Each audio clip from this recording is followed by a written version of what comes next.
This is another story in our series on Romi Lipi, learning and practice.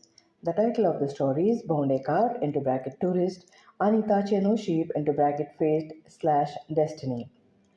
एकलो भोंवडेकार दिसभर चलून चलून सामको थकलोलो.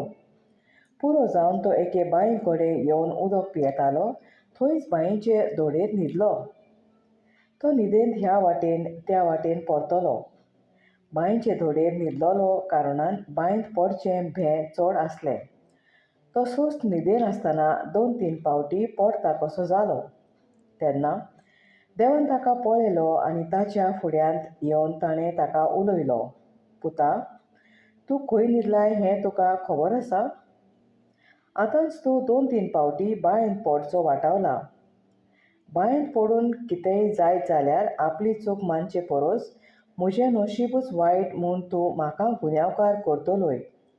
But moral of the story is, आपलेच चुकीचो गुन्यांव नशिबाच्या माथ्यार घालचो न्ही. Into bracket, for one's own fault, do not blame your luck.